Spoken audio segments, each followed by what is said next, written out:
There he is, Raw's newest superstar. I was impressed with what you were able to accomplish on SmackDown in such a short amount of time. Kind of reminds me of, well, me. Thanks, Kurt. I hope there are no hard feelings that I didn't initially sign with you. None whatsoever. We're just lucky to have you here on Raw now. So what's your plan tonight? Going to sit back and get a feel for things? I didn't get here by sitting back and waiting for something to happen. No, I guess not. You'll be seeing me out there sooner than you think. And in a very big way.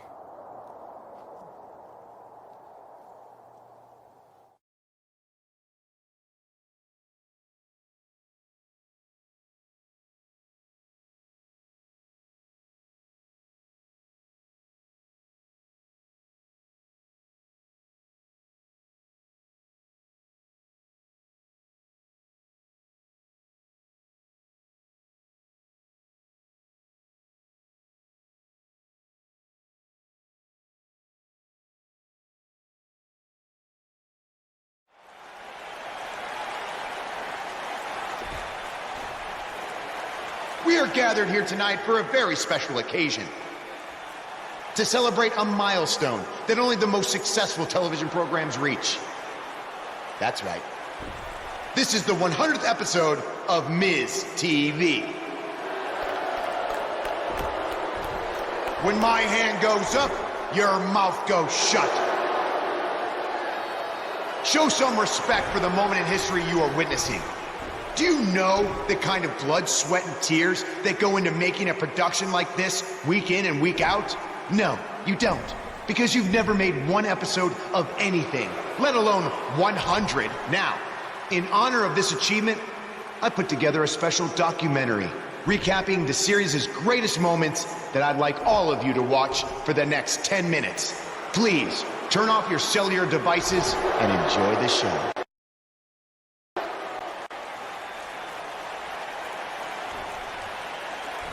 Apparently, this is what Buzz meant when he talked about making a big debut on Raw. This is unbelievably disrespectful to the Intercontinental Champion. But from what we've seen in the past from Buzz, I'm really surprised. Hey, maybe he wants to congratulate The Miz on making it to 100 episodes. I doubt it.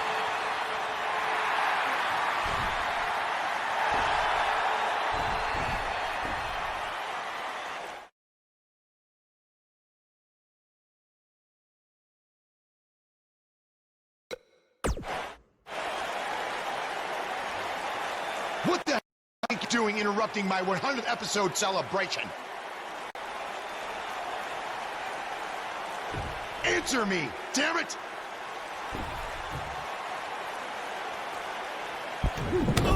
There's your answer!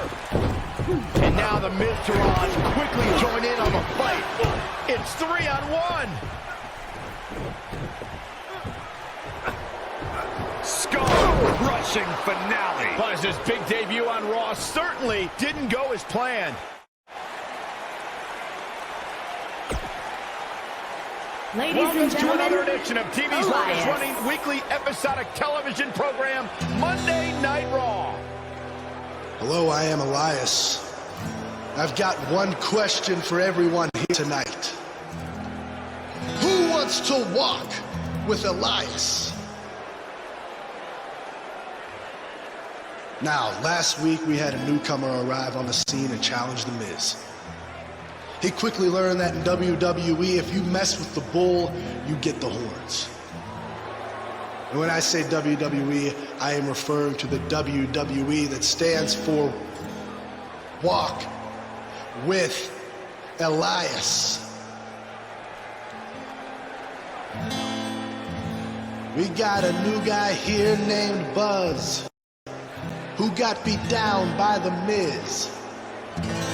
If you ask me, it's only a matter of time before he's out of the biz. He drives around in an old crappy van like a homeless man. He reminds Elias a lot of all you dirt poor fans. I never thought I'd be happy to see Buzz, but if it's to interrupt Elias's music, I would welcome an earthquake. Seems like Buzz isn't a fan either.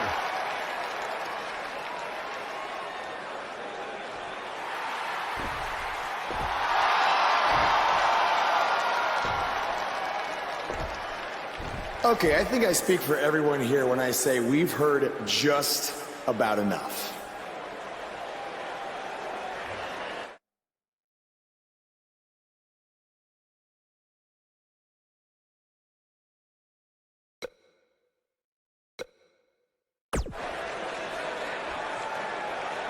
Well, other than that atrocity of a song, I don't have a problem with you. Yet. But I do have a problem with The Miz after what he and his so-called Miz-tourage did to me last week. So, Miz, I'm calling you out right now. Buzz must really want to get beat up 2 weeks in a row. First off, Elias, I want to apologize for your beautiful acoustic set being interrupted by this simpleton who obviously doesn't appreciate art or culture. He did it to me last week, too. Second of all, Buzz, I don't care what you do or say. You're not getting a shot at my Intercontinental title. But since it seems like you're dying for a fight, I have another idea. How about you face the Miz-tourage in a handicap match tonight?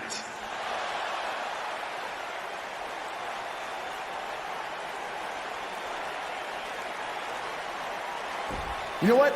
Sounds good. In fact, why not add Elias to their team too? Then I can beat all three of them and show the WWE Universe what a fighting champion is supposed to look like. You are dumber than you look.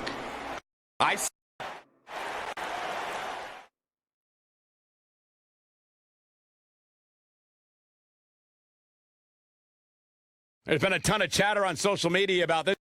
Next, it's all about the numbers. We have one of the best talents on the roster to date in a match that is sure to not disappoint. Nothing like a handicap match. Bring it on.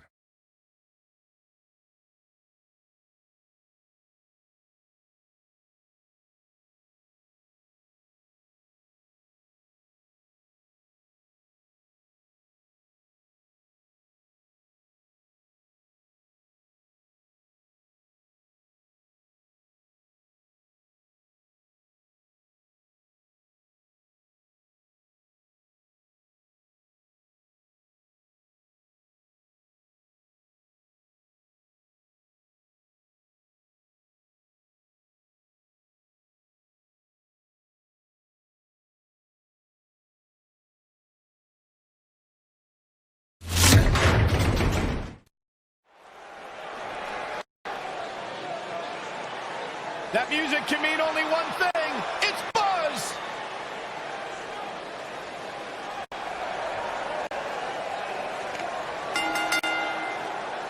Making his way to the ring from Akron, Ohio, weighing in at 245 pounds, the Superstar.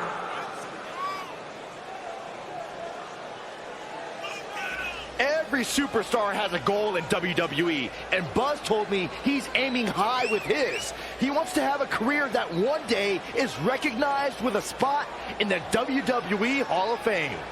It's way too premature to start this, but his career is definitely trending in the right direction for that to at least be possible.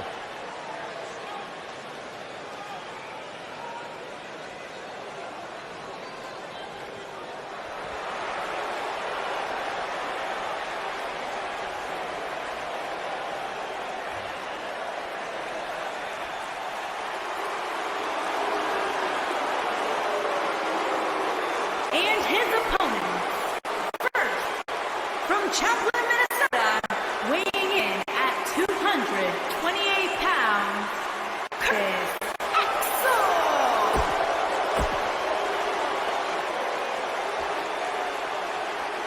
Michael Cole, Byron Saxton, do you believe? Sometimes. And from Brooksville, Florida, weighing in at 234 pounds,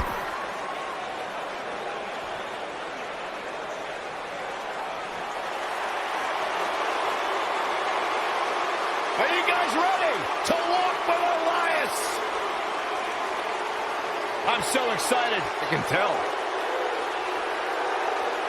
And their partner, accompanied by The Miz, from Pittsburgh, Pennsylvania, weighing in at 222 pounds, Elias.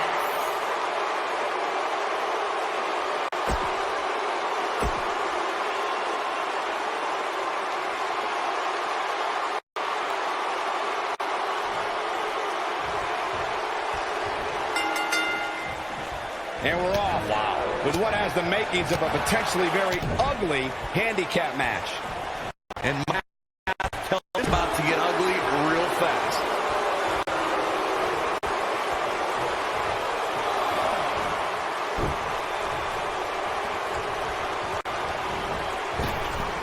Back in the ring again. Took him out at the knee. Big flying forearm.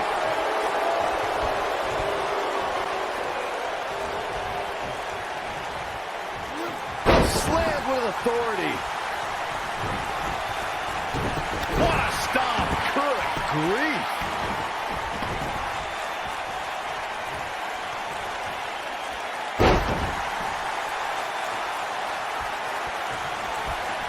Oh, man.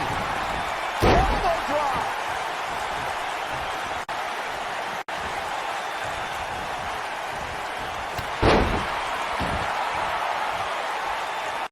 There are certain superstars who are synonymous with handicap matches. Of course, there's Andre the Giant, and more recently, Braun Strowman. But I don't think I've ever seen anybody in more handicap matches than Big Show, guys. Standing drop. Left strike.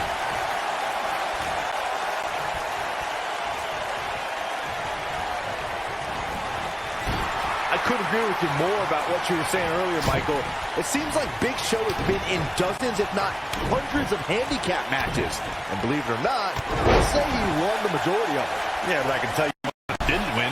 How about on SmackDown back in July of 2008 when he was forced to take on MVP, Vladimir Kozlov, Shelton Benjamin, and the Great Khali?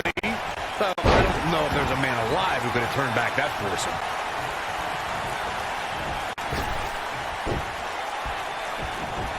I always loved a good handicap match growing up, especially when you'd see Andre the Giant go up against 2 or 3 jabronis. Despite being outmanned, you always knew Andre would walk away with the win. Side Russian leg sweep. Oh, perfect form. Wrenches the arm. Drop kick. Andre the Giant really was the king of the handicap match, as Corey was saying earlier. And he also made quite a name for himself competing in battle royals, as you would suspect. Seeing as he's well over 500 pounds. I think my favorite Andre the Giant Battle Royal moment came at WrestleMania 2 when he last eliminated both members of the Hart Foundation to walk away with the win. There was no getting him over that top rope that night, fellas.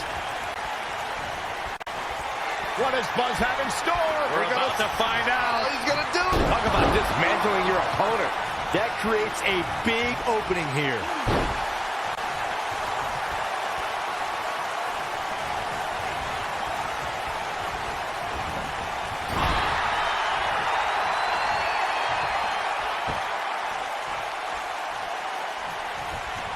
Oh, right.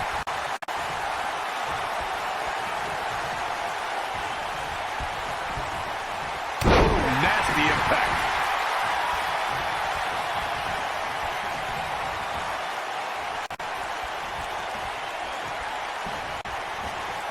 Oh, what a slam!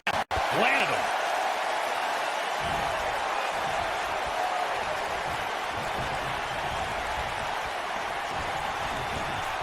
Incoming!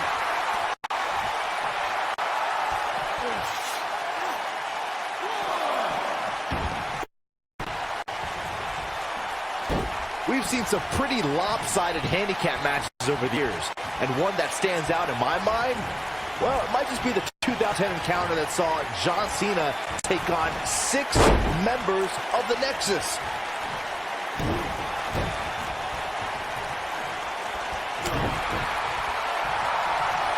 Here it comes. Rude awakening!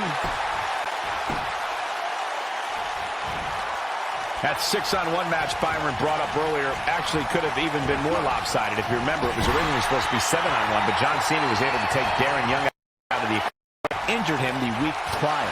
Well, you know what? You should have kept taking Nexus members out, because without Darren Young, the Nexus was able to accomplish their goal that night, defeat John Cena. Down to the floor.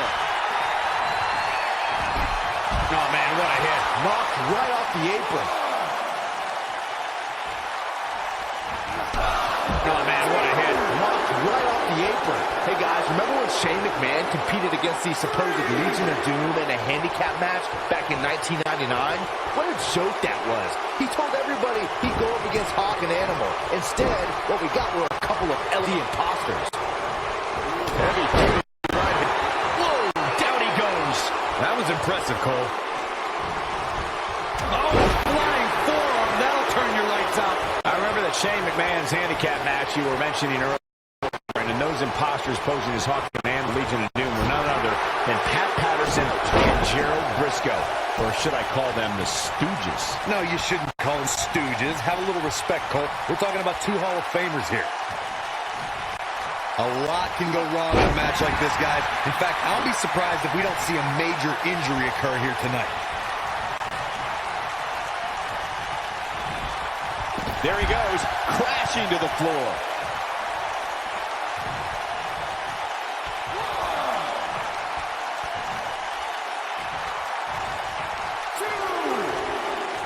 Here we go, inside the ring. Dallas starting to falter now.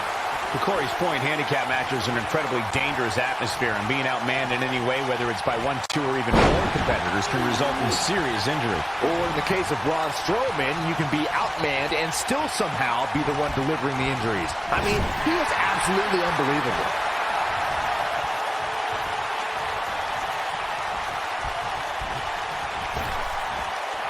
They can't walk to that attack to the back.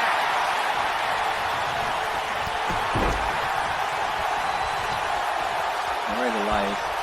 Time for you to walk the jet. A lot can go wrong in a match like this, guys. In fact, I'll be surprised if we don't see a major injury occur here tonight. Harsh impact. Elias. Come walk with me. Bootleg. And now one more time. Boom, what impact. That almost came out of nowhere. Here we go. This might be it. Oh, my. That's not BS It's 299. over. To Corey's point, handicap matches are incredibly dangerous. Nailed it. What's he going to do now? Uh-oh, this I think you want another one, end of Elias. Elias tonight. Maybe not. He's not going to go quietly. No superstar worth his salt ever does. Oh, boy, he is rolling. Elbow finds it. Fuck all that shit, Elias. Now time for you to walk the jet for the EST movement. Hits him with the gut-wrench suplex. What impact! Elias definitely tiring out there. This is not at all where he wants to be at this point in this handicap match.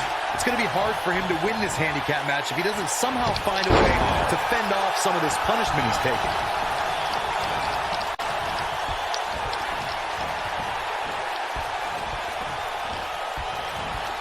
We've seen some pretty lopsided handicap matches over the years.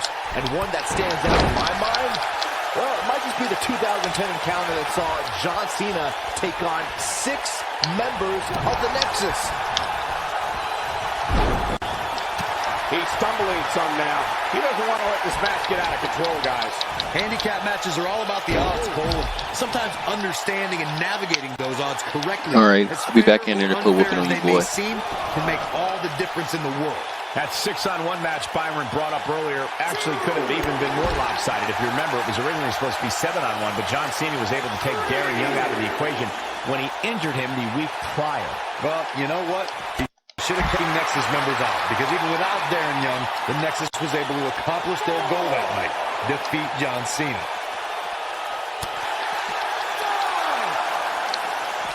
Back now inside the ring.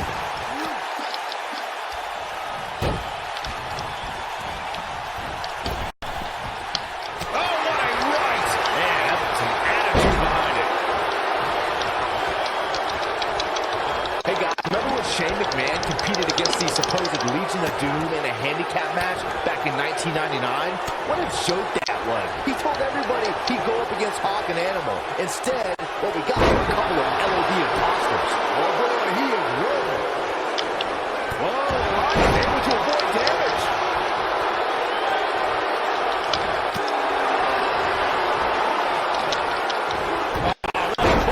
Forcefully delivered. I remember the man's handicap you were mentioning earlier. We have seen him Bootleg.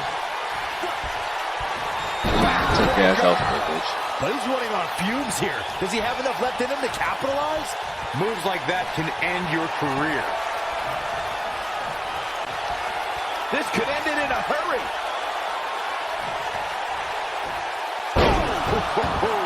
Wow, I'm just as surprised as you guys are. The elbow.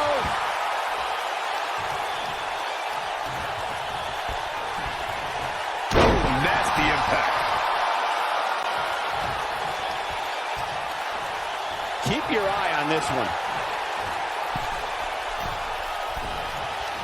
How do you establish dominance? Now that's one way to surprise on it.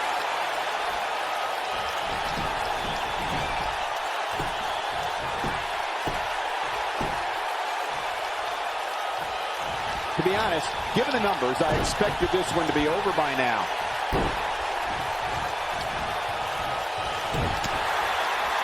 He finds himself in some big trouble here. He started this match in great health, but This thing is chaotic by the moment. uh-oh. The Miz gives Elias his guitar. Buzz gets control of it. And he nails him with the guitar. That'll do it. Want to play possum? I'll show you how to play. Here's the cover. Does have him? There's one. Two. There's two. Three. He got it. What an incredible victory. Yeah, Miz, take that shut up your ass. Buzz somehow overcomes the odds. Somehow he cheated.